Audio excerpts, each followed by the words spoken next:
और अब बात करते हैं पंजाब कांग्रेस के पूर्व अध्यक्ष नवजोत सिंह सिद्धू की। नवजोत सिंह सिद्धू को 34 साल पुराने केस में सुप्रीम कोर्ट ने 1 साल की सजा सुनाई है, जिसके बाद नवजोत सिंह सिद्धू आज सुबह 10 बजे पटियाला कोर्ट में सरेंडर करेंगे। 1988 में पटियाला में पार्किंग विवाद में सिद्धू ने एक बुजुर्ग को थप्पड़ मार दिया था, जिससे बुजुर्ग की मौत हो गई थी। 34 साल तक चली कानूनी लड़ाई के बाद गुरनाम सिंह नाम के शख्स को इंसाफ मिला है और आज सिद्धू को इस केस में जेल जाना पड़ रहा है।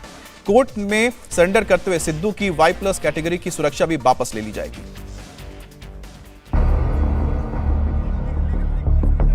कोर्ट का ऑर्डर आया है, की कहना सर? एक साल की क्या सुनाई? No comment. देखिए अगर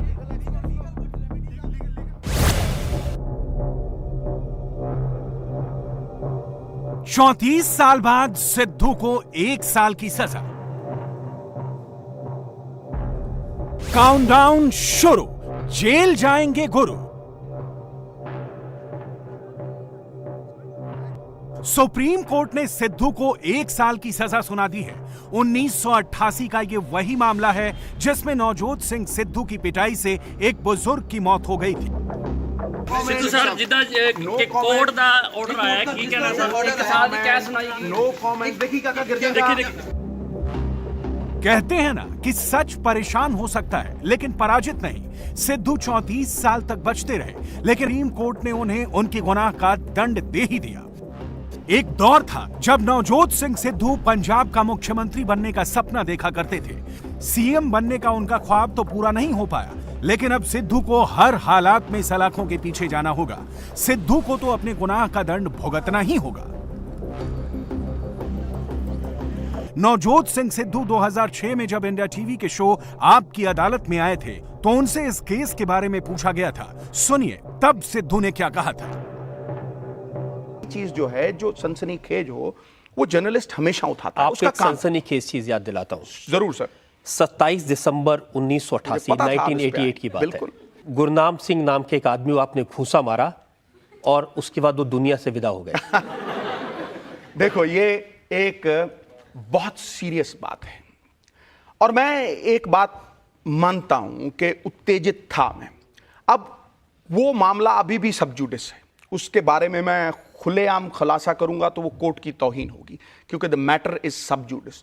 मुझे आज भी इस बात का बहुत बड़ा दुख है और अफसोस है। अगर मुझे जिंदगी में कोई घटना ऐसी करनी हो कि मैं उसे सुधार सकूं, तो मैं समझता हूं कि वो बुजुर्ग अगर वापस आ सकता तो मैं उसे ले आता। लेकिन क्या है कि आदमी अगर बाजार में चला जा रहा हो, कोई उसे रोक के गालियां देने लग जाए, वो आदमी कहे नहीं भैया गालियां मत दे, आप अपनी उम्र का ख्याल कीजिए, आप ऐसा मत कीजिए, लेकिन फिर भी वो कोई गालियां देता रहे, तो फिर उसके बाद अगर कोई झड़प हो जाए, वो भी 2 घूंसे मारे, आप भी 2 घूंसे मारे, और बात यहां तक आ जाए कि वो आदमी जो है वो अकाल चलाना कर जाए, तो आपका मोटिव और आपकी इंटेंट उसे मारने की नहीं। 1000 लड़ाइयां होती हैं ऐसी, आप बाजार में देखिए 1000 तू मैं होती है, और तेरी ऐसी तैसी, तेरी ऐसी तैसी, 1000 लड़ाइयां होती हैं, लेकिन मकाम वो नहीं होता। इंटेंट जो थी वो ऐसी कभी नहीं। लेकिन आप ये मानते हैं कि गलती हुई और आपको दुख है उसका? मैं गौतम बुद्ध तो हूं नहीं कि मेरी गाल पे कुछ चांटा मारे और मैं कहूं ले भैया दूसरी पे भी मार, ऐसा तो हूं नहीं।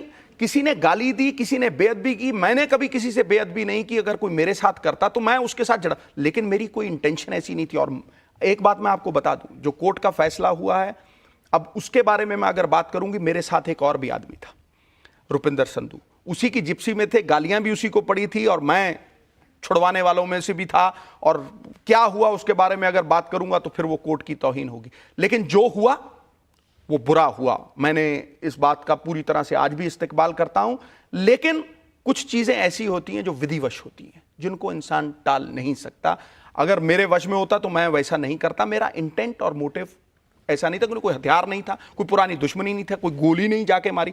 अब हाथों से अगर ये कहें कि किसी के साथ लड़ाई हो जाए तो आदमी, इंसान अगर मरने लग जाए तो वो बात अलग सी है। किसी जमाने में लोग आपके हाथों से मरते थे और अब जमाना यह है कि आपकी बातों से मरते हैं। दरअसल पूरा मामला 34 साल पहले साल 1988 का है, जब पटियाला में पार्किंग को लेकर सिद्धू और उनके दोस्त रुपिंदर सिंह संधू का एक बुजुर्ग से झगड़ा हो गया था। इंडिया टीवी हर वक्त हर जगह डाउनलोड करने के लिए सर्च करें India TV news Google play store या ऐप स्टोर पर।